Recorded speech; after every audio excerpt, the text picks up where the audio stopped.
Hi, good evening, good afternoon. So I'm Ed Guo, Chair of the Department of Biomedical Engineering at Columbia University.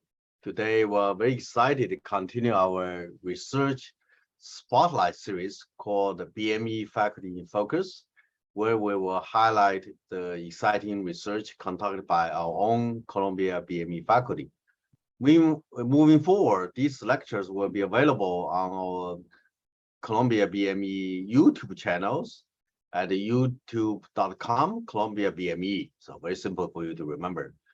Throughout the presentation, if you have questions for our speakers, please feel free to tap them into the Q&A area at the bottom of your screen, and we will try to answer as many as possible at the end of the lecture. At the same time, we'd like to introduce today's our BME faculty focus speaker, Professor Paul Sajda. So Professor Sajda's extensive experience focus on rapid decision-making and identify subjectivity or interests. At the same time, as Paul attempting to reveal the most basic neural structures in the brain that process visual information. In his laboratory for intelligent imaging and neural computing, Paul connects subjects to an EEG, flash series images on the computer screens to record the neurological equivalent R moment, signaling interest in recognition. Once this cortical coupled computer vision system is calibrated to recognize the things that interest to individual, it can present more images that are likely to pique the person's interest. His work has drawn, attentions of defend the DARPA and for its potential to help conduct sorts of visual triage for shifting quickly through pattern bats. That's a million gigabytes of satellite imagery or hours of surveillance tapes. He also works with researchers at the Columbia University Medical Center on techniques that enhance brain ability to making quick decisions. But the question that most fascinating Paul's research is that his study of brain visual recognition network can do to reveal the organ's fundamental ability to process massive amount of information. Growing up on Long Island, Paul is big fan of maths. I think we suffer really hot tag this season for both Mets and the Yankees.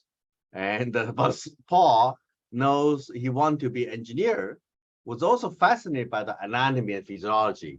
That fascination for with living system continues to infuse his work.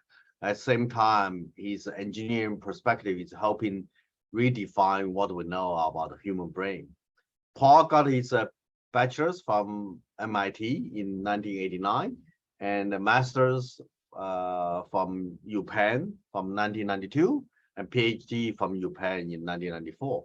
So welcome, Paul, to the Faculty in Focus. Thanks, Ed. And it's a pleasure to be here on the Friday afternoon. It's actually a nice day outside, so I'll try to make this talk as interesting as I can. What I'm going to do is, and let me just start sharing here, is first talk a little bit about kind of what my laboratory works on in general, and kind of give some context of what I'm going to talk about today. So as Ed already said, kind of what I'm really interested in is decision making, and particularly in humans. And so we study using non-invasive methods, decision making, particularly rapid decision making, and we use kind of a variety of different types of multimodal brain imaging and physiological imaging and behavioral monitoring to kind of tease apart the constituent processes that underlying how we make a rapid decision. So, how do we encode information in the environment? How is that information integrated over time and over space? How is that accumulation of evidence used to form a decision and an action? And also like how metacognitive judgments like our confidence in a decision are formed and how that's represented in the brain. And we use not just different tools for measurement, but also a variety of tools that include machine learning tools, methods for causal inference to understand kind of network dynamics. So the brain is really a big network, and we want to understand not just what in the brain lights up, but what are the network dynamics that are involved in these types of decision-making processes. Now, being an engineer, I like to build things, and in addition to understanding kind of the basic principles of decision-making, I like to kind of use that understanding to build systems that have function, that can be closed loop, that we can actually see changes in behavior as we explore these underlying neural processes. And so there's an area of my lab that works on brain-computer interfaces. You've probably heard of BCIs, and many times they're formulated within the context of controlling something, like controlling a prosthetic arm or controlling a cursor on the screen. The types of BCIs that I'm interested in are related directly to intercepting signals related to decision-making, and then using those signals to kind of act as almost a cognitive orthotic to help an individual improve their ability to make decisions, particularly, like Ed said, under high information overload, high levels of stress, fatigue, etc.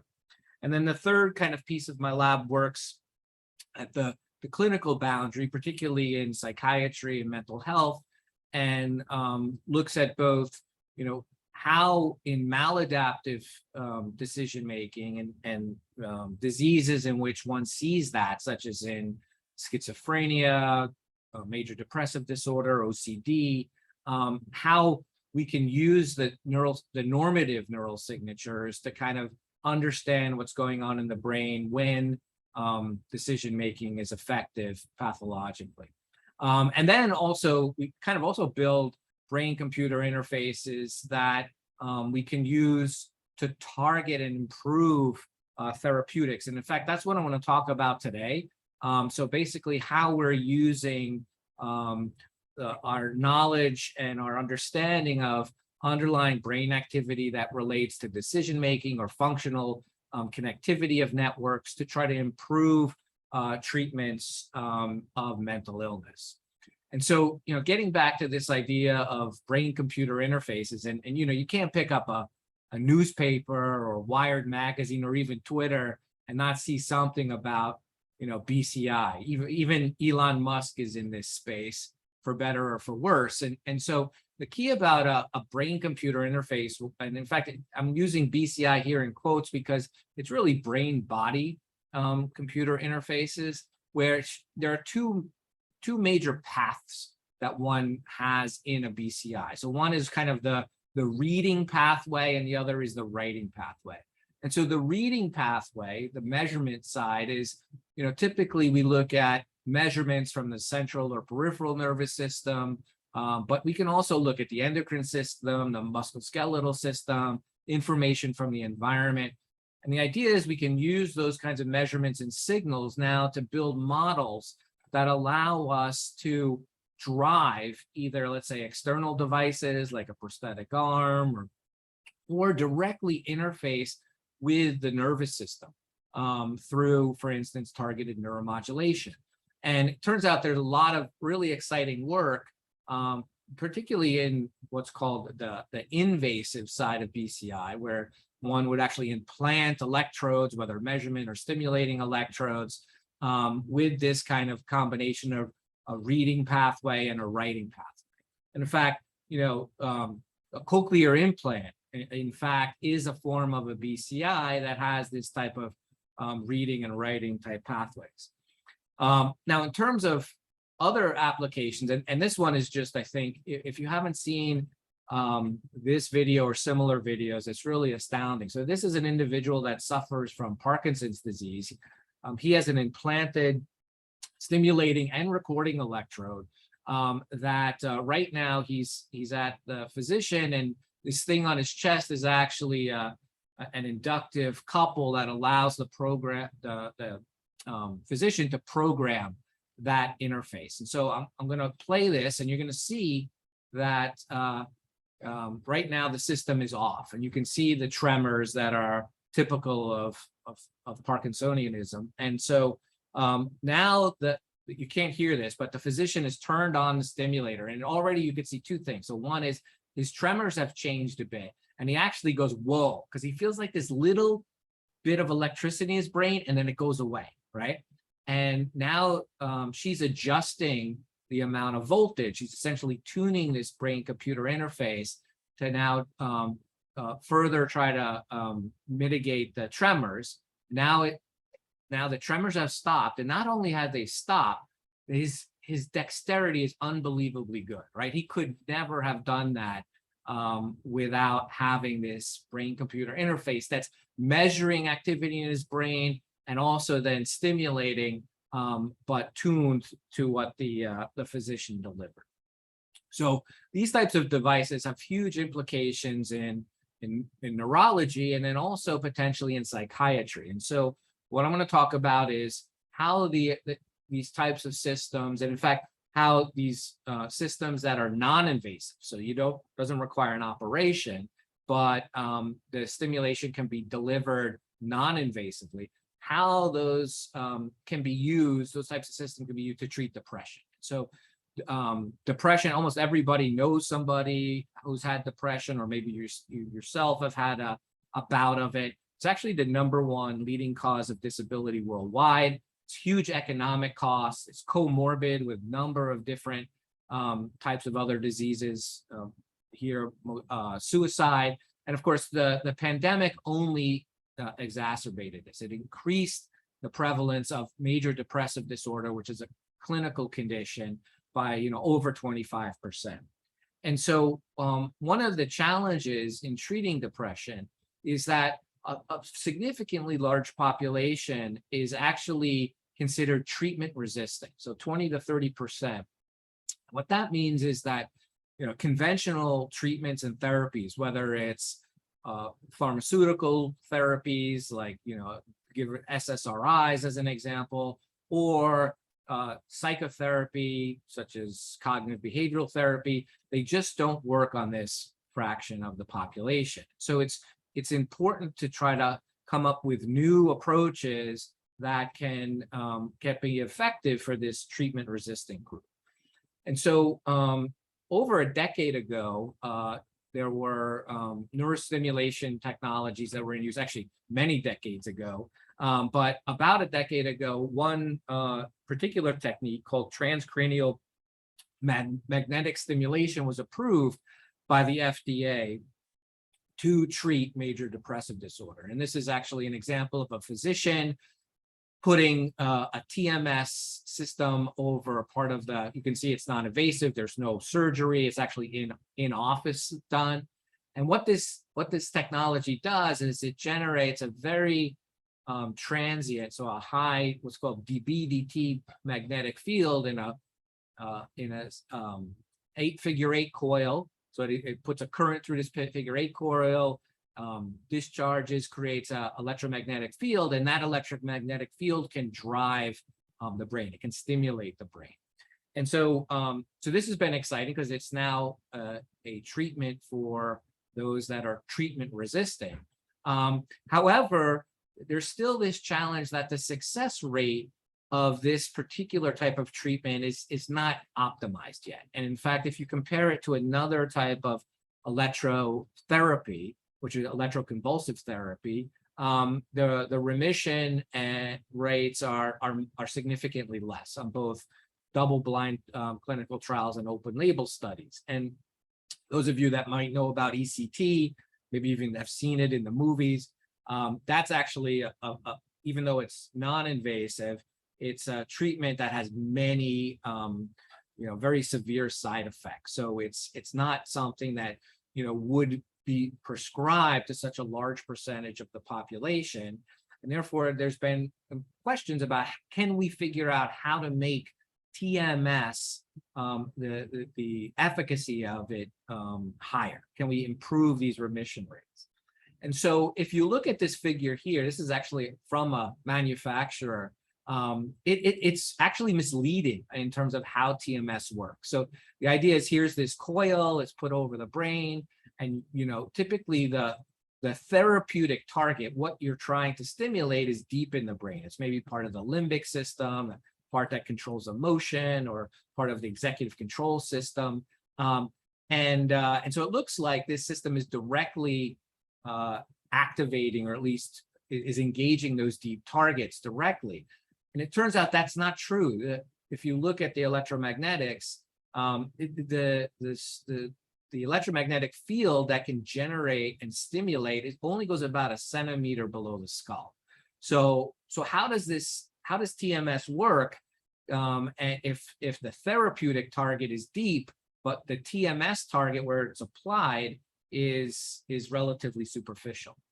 And so that requires us to look at the brain a little bit and some of the anatomy, and say, all right, well, this region that's targeted by the TMS, where this figure 8 coil is placed over, is what's called the dorsolateral prefrontal cortex. It's a nice superficial, accessible for TMS area in the brain. But that area is connected to a whole bunch of other areas, right? And in fact, one of the targets for treatment is this area that's deep. It's called the anterior cingulate, includes subregions like the subgenual cingulate, part of the limbic system.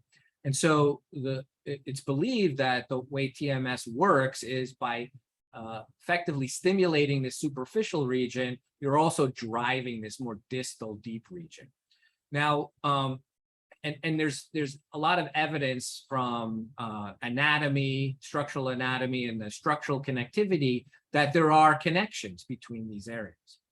However, it's also known that the brain is not a static network, right? So the brain is really has functional networks. Those networks are switching at different moments in time. And so we might imagine that, in fact, the way in which these two regions are connected, functionally connected to one another, varies over time. And so one hypothesis that's been put forth is that there are these rhythms in the brain, these kind of endogenous rhythms that some have believed are kind of epiphenomenon. They're just there and they don't have functional significance. But others, including myself, believe that there is functional significance of these rhythms.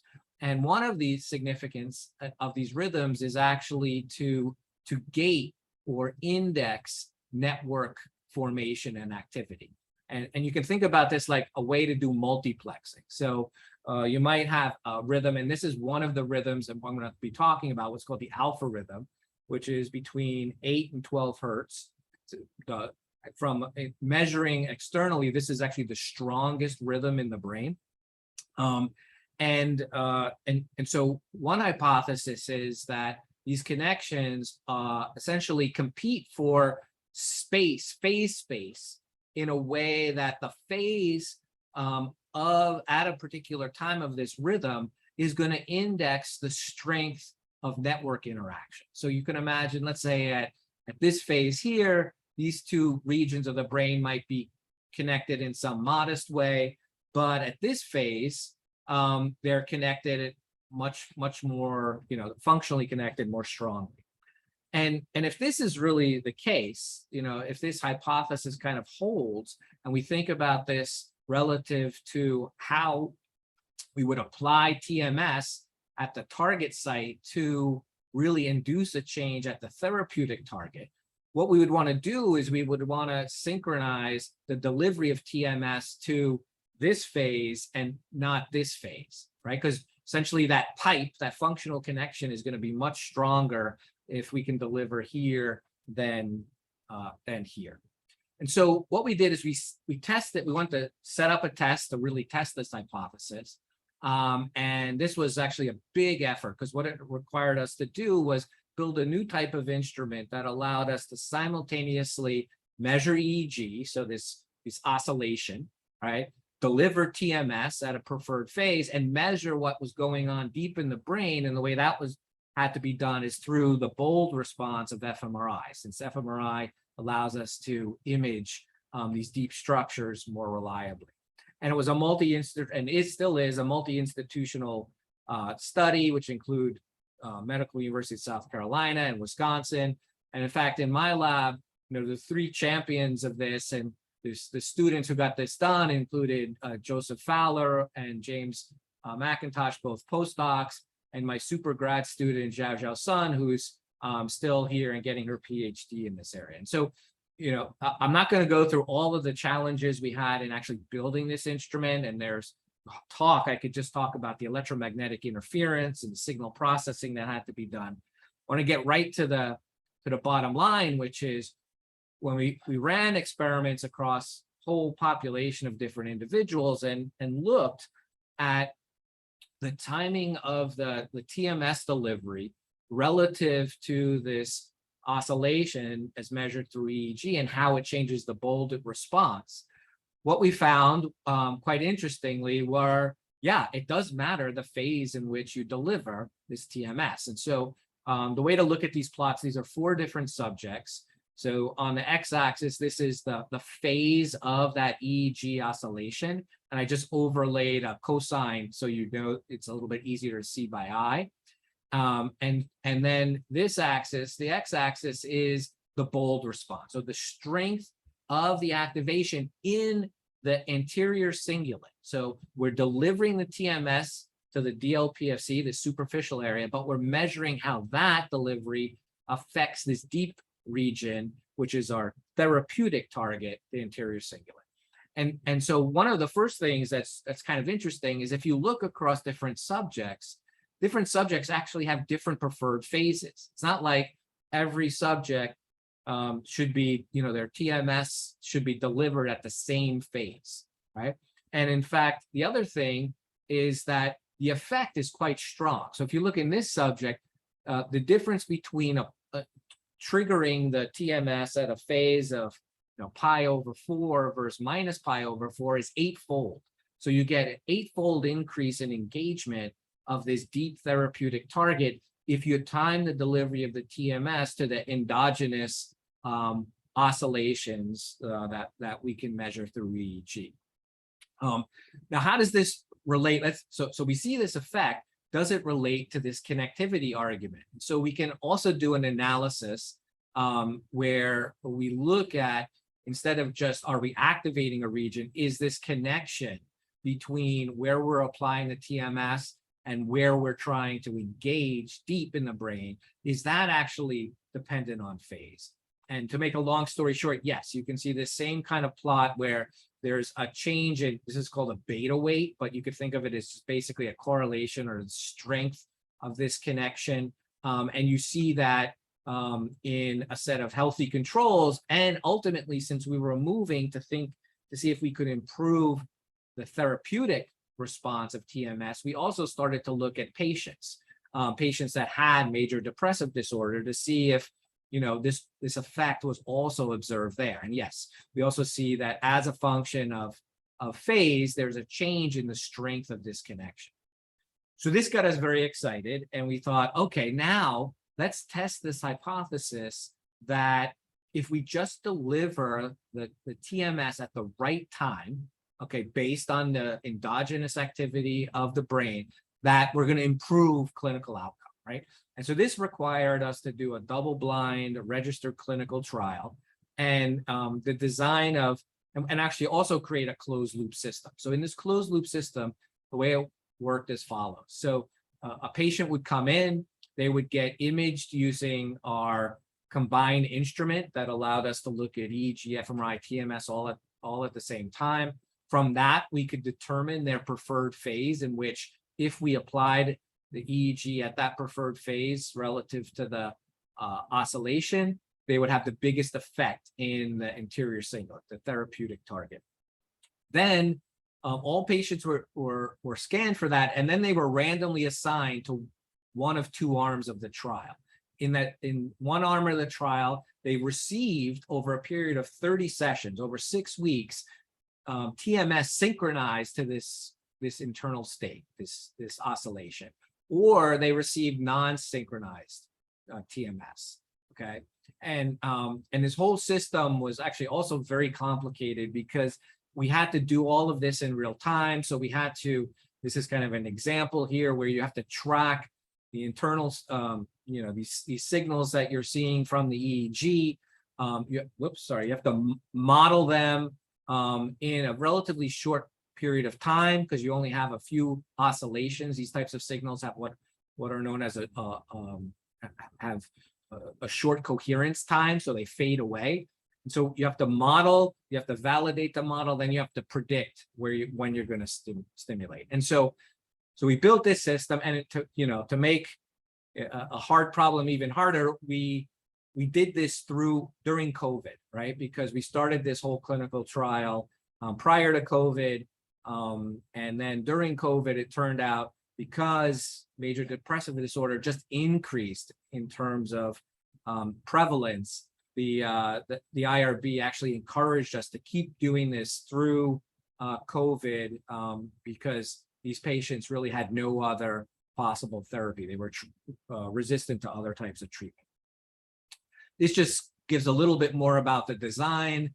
Once again, one of the key things in this is when we registered the clinical trial, we had a hypothesis that what we would do is we would, in these two arms of the trial, in the sync group, that we would expect a better clinical outcome at the end after the 6 weeks than if for those individuals that were in the non-sync group. But nonetheless, we actually made assessments, clinical assessments, psychiatrists over all weeks. And we also collected a number of different additional imaging and survey results that I won't go into the details here. So while we were doing this, we actually had a particular hypothesis of this mechanism of action that we wanted to look for because it's believed to be one of the mechanisms by which TMS works to kind of alleviate the depressive symptoms. And that has to do with what's called entrainment.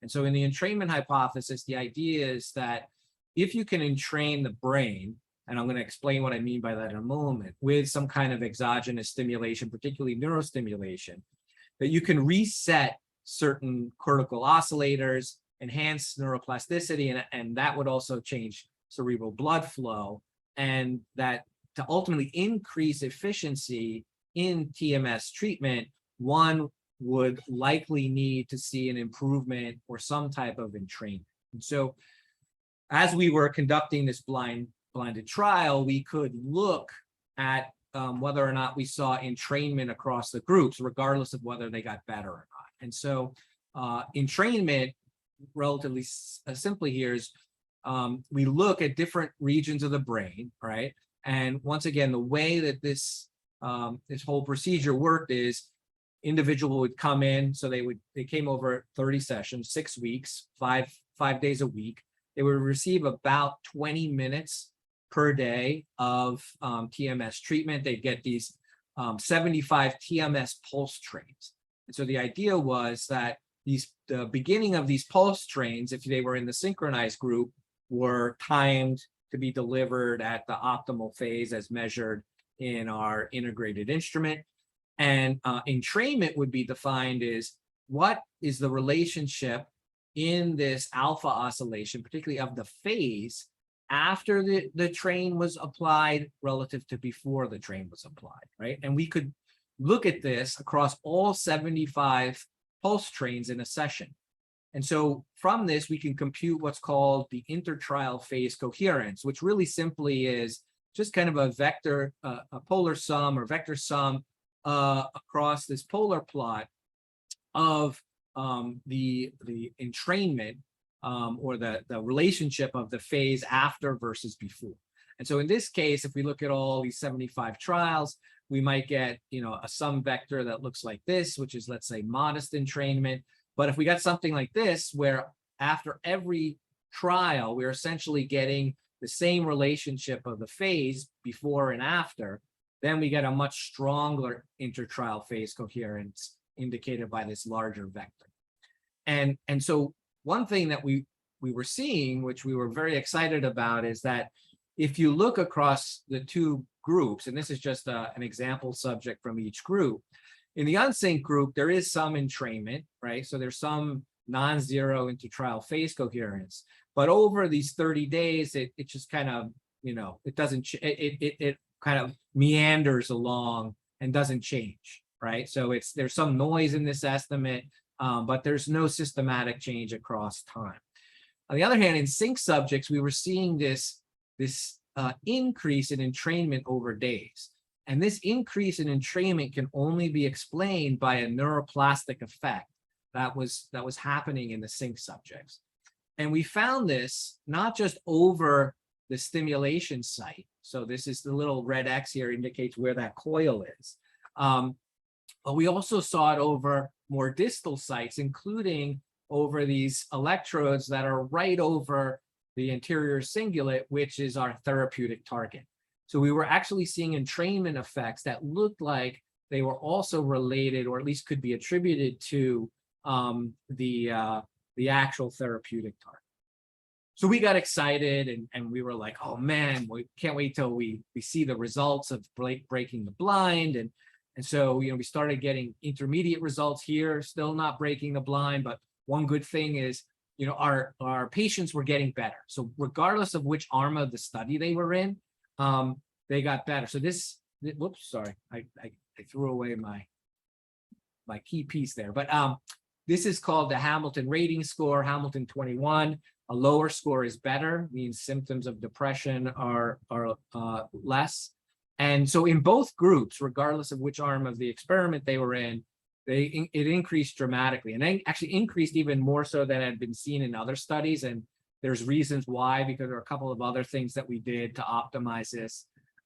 We saw across the two group here, A and B, not yet revealing whether or not they're synced or unsynced, but there was performance better in both groups. Group B actually looked like it might be better because there were more remitters, so meaning more people are recovering. Looked like there was also a bigger decrease on average of depression scores. So this was all exciting. But then when we finished, there was no significant difference, right? So we're like, oh, all this work, and we saw entrainment, everything looked like it was going well. But at the end, at least in terms of how we define the clinical trial, the endpoints and how we would do the analysis, there was no significant difference. So what do we do? Are we just done? Do we give up? No. So we said, all right, given our registered trial, let's now take a look. Okay, so the trial in some sense failed based on the endpoints, but let's look a little bit what happened. So one thing we did is we said, all right, let's, instead of looking at the beginning, the first week and the last week, let's look at the intermediate weeks. And we had for each week also the clinical scores. So what we saw in the unsynced group was really a system. And so each dot here is a different patient. They're connected, so you can kind of see how the trends. And so on average, there's a nice trend towards lower Hamilton scores, better clinical outcome. And it's pretty much monotonic. But for the sync group, that wasn't the case. And in fact, the first week, from the first to the second week, there was a big drop. And this drop here is much more significant than it is here. So in the first week of treatment for the sync group, it looks like the synchronization really helps a lot. But then there's some kind of increase. It almost meanders and then starts to come down again. So there's clearly something different going on in these two groups. So we then went back and we said, all right, what we were looking at with entrainment was essentially looking at the magnitude of this vector, right? So I mentioned to you that if we have 75 of these stimulation pulses in a session, and we say, all right, how much entrainment occurred on that day? So for that session, we look at the length of this vector. But there's another element to it, which is the actual angle, the phase, right? And so even though we might have large entrainment on one day, another day we might have also large entrainment, but the actual phase might be different. So that's kind of shown here, which is on on the number n, so the day before this day, maybe we had entrainment that was like this in this direction, and then entrainment, the phase and the magnitude changed on the next day. So we said, all right, let's look a little bit more closely at the precision of the entrainment that we're inducing.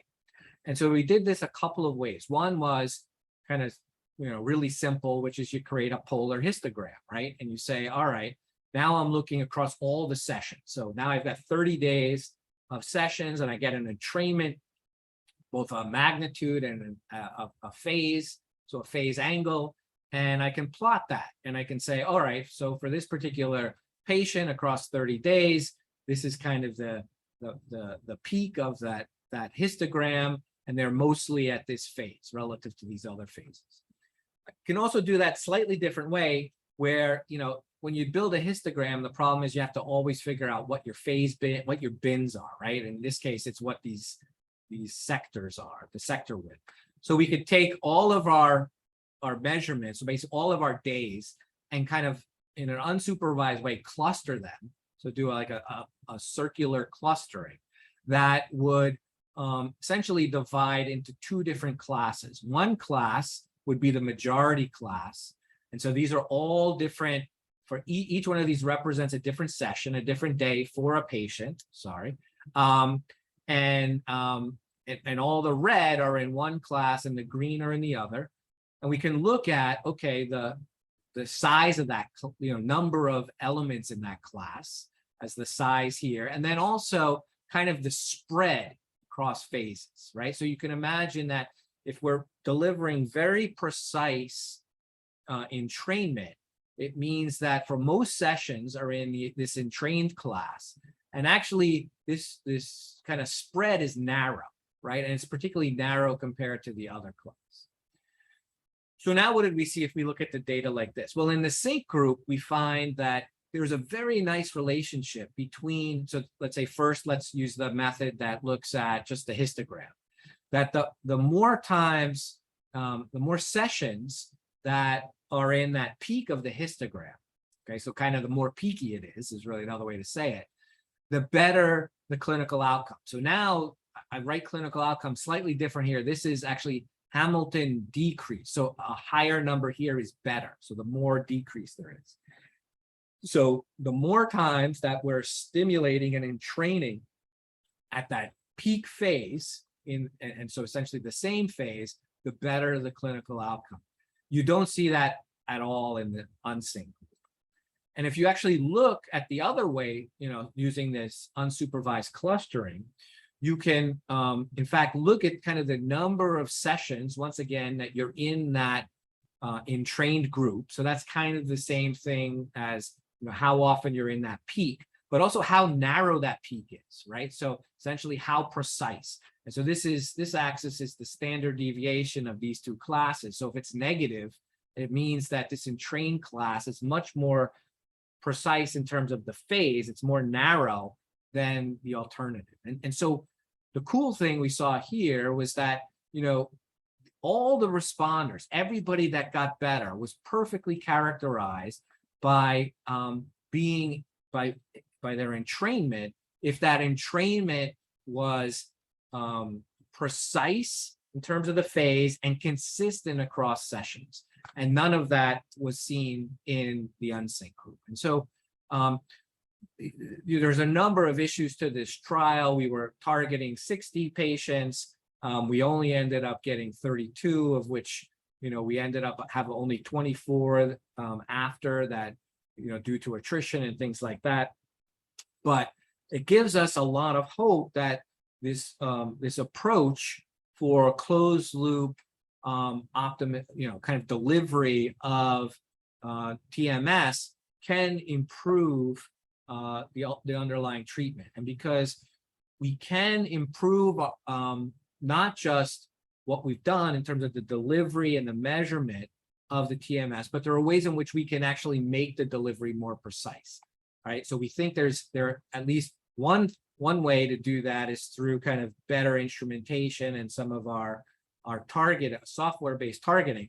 The other thing, though, is it looks like there might be some individuals, their brains don't entrain so easily, right? And so Zhao has some results that actually track over time whether or not a patient is likely to be in this state where the treatment will be effective or not. And so what we're hoping to be able to do is also be able to predict on a small number of treatments whether their brain will be able to be entrained, and that entrainment will lead to a positive clinical outcome. And so that's exciting because obviously, 6 weeks of treatment of something that's not going to yield a clinical benefit is not optimum. And instead, after like a week or so, you could tell somebody, well, this is not going to work, or this is definitely going to work, has a lot of, therapeutic benefit. And so just to end with a big take-home message, because I think that this is always important, is that, this registered clinical trial, it failed in the sense of how we designed the trial, but it was important data that we got that allow us now to think more deeply about other hypotheses and adapt our approach. And in fact, particularly for students, right, you can think of all the times you do an experiment and it seems like it fails. And so, science, and sometimes we don't emphasize this enough, science is really all about failure, right? And we learn the most from when we fail. And unfortunately, science, we always have to then, say we've discovered something completely new, but, really just as important to share are the failures. I think had the trial been a success, kind of the endpoints were a success, and the sync really, as defined by the trial, the sync group really got better. We might have, just been so excited, not even dove into all of these details that I think have given us more insight into the underlying phenomenology and mechanism. So don't be afraid to fail. And I just hope we talk about our failures more often so we can all learn from them. And with that, I want to thank my collaborators, all the postdocs and students that really did all the great work, and of course, the funding agencies. And open to questions. Thanks, Paul. 5:15 Friday night. That's thanks for doing this. We're open for questions. Let's see. We have in the meantime, I think I don't know. We have a couple of Columbia people on the attendees, and I was asking Harry to figure out how to promote them all into just people who they can ask questions freely. But in the meantime, I have one question from the audience. Catherine Liu, what is the resolution of focal size of TMS target in the brain, and does the scale and tissue interfering with the wave propagation? That's the first question. Yeah, no, so really good question. And probably related to ultrasound, which I'll also mention. So the focals, so you're talking basically a centimeter. So let's say a cubic centimeter. So it's actually not as focal as you would like, right? And there are new instruments that use multiple coils to essentially try to beamform or could create interference patterns that improve the focal resolution. I think the biggest issue is how deep you can get, right? So and that really is a challenge just based on the electromagnetics. You don't get major issues in terms of interference from skull or the tissue or anything like that, but you just, based on the level of energy you can deliver and the fact that you get the drop off over space, directly targeting deep areas is difficult. And of course, that's one of, I think, the promises of things like, focus ultrasound, that, if you can stimulate the brain, deep directly through also acoustic beamforming, there's a lot of value there. Elisa Kanafagu is like a world expert on this. I'm trying to help out best I can with some of these kinds of questions. I think, still with ultrasound, it's important to understand exactly how it's stimulating the brain, Quite honestly, I think what I haven't talked about here is looked at just, this region talks to this region, right? Or stimulates that region. So I hit TMS at one region and affects another. But what we really see is much more complicated network level effects. And so ultimately what one's going to want to be able to do is also steer dynamically what you're hitting and where you're hitting in the brain relatively quickly to do not just new types of therapies, but even causal perturbations of brain function to just understand cognitive neuroscience. And so I think that that's another avenue that potentially ultrasound can provide, because moving coils is much more difficult than changing acoustic beams. I think I want to say healthy skepticism is I still would like a better understanding of exactly how ultrasound stimulates the brain and the mechanism of action. Great, Paul. I think well, in the process, we're going to be inviting everybody who are live right now to join as panelists. They can ask any questions that they have. So let's see. Let's get any more questions from you.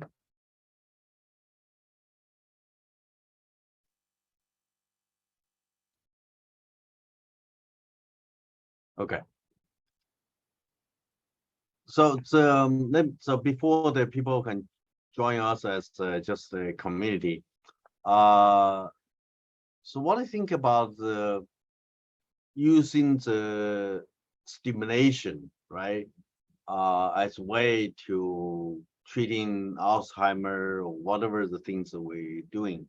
Do you think there is a potential using a not implanted, right, not inserted invasively, but really a surface stimulate, such that can making really as a treatment strategy to a lot of neurological issues? What do you think about that? Is that possible? Yeah, so I mean, I'm a big believer in things are possible. I think the interesting thing about neurostimulation or brain stimulation, it's very hot in the last, I don't know, 5 or 10 years. Part of it has been because the amazing things that I showed with Parkinson's disease and what can be done there. There's also very cheap ways in which to actually stimulate or at least modulate the brain using what's called transcranial electrical stimulation. Mm-hmm. And in that case, that doesn't even drive the brain directly. It just potentially modulates activity. I think that the challenge is there's almost so much literature out there that's contradictory. It's not clear like what we can do and what we can't do yet. I think the thing about TMS that's actually kind of amazing to me is, so you're driving the brain, right? You can actually see that. But it is a bit like hitting the brain with a hammer, right? It's not that precise. In fact, even though there is this entrainment hypothesis, like why does that really help with depression?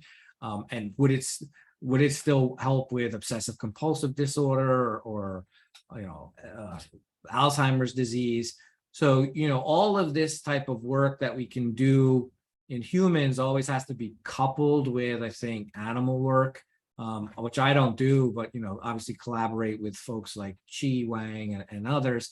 But I do think, ultimately getting to the clinical trial where you can show, does this result in some clinical improvement is important. So I think there's also quite honestly, there's a lot of smoke and mirrors out there of putting on, you can buy. So this transcranial electrical stimulation is literally, if you look at the voltage and current levels, it's literally a 9-volt battery.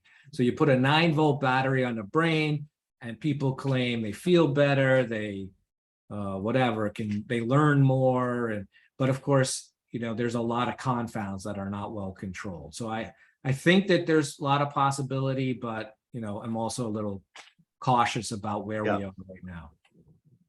So we actually have a anonymous attendees. I don't like the anonymous attendee per se, but welcome to questions. So what is the temporal resolution on the TMS pulse, especially in comparison to the frequency of brain wave of interest? Yeah, very good question. So, and I didn't get into this. So what we do is in both the synchronized and unsynchronized case. So what's delivered is what's called RTMS, which means repetitive TMS. And so repetitive TMS, the current accepted and FDA approved delivery is that the one gives a RTMS at 10 hertz. So at the frequency of this alpha oscillation, or at least at the canonical frequency. Turns out everybody has a different alpha. So, you know, my alpha might be 8.5 hertz, Ed might be 11 hertz, so forth. And one thing that we did, because we only wanted to look at the effect of phase, is that we always delivered these pulses of TMS at the individual's alpha frequency. And we think that that might be a reason that regardless of which of the two groups that the patients were in, that they actually got better than you would expect from just traditional FDA-approved TMS, because also matching this frequency of the underlying oscillation as well as triggering on the preferred phase is conducive of entrainment and then also clinical outcome. But we're at our pulses are delivered at the oscillation frequency. That's great. Thanks, Paul. And the last question is from the same anonymous attendees. This study was technically complicated to implement with the simulation log with brain's oscillation. How can you verify the basic technology works while it's double blinded? So now we're unblinded, right? So we know, right? So it's important to double blind, right? Because we don't want obviously the patient to know which arm they're in, nor the physician that's delivering this, right? And so that was, and you know, we're writing up the clinical paper now because we check all of these things, and like I said, there are a whole bunch of data that are collected. The double blind was preserved, so patients didn't know which arm they were in, nor did the physicians.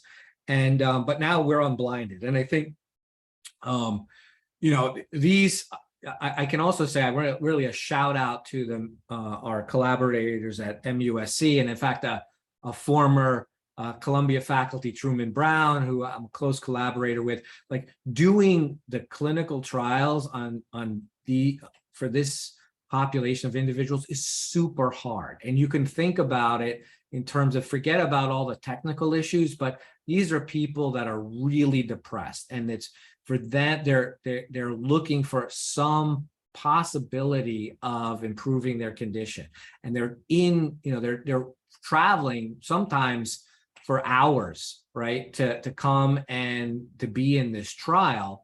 And so when you think about the complexity of doing these things, maintaining the blind and all of it, it goes beyond just the science.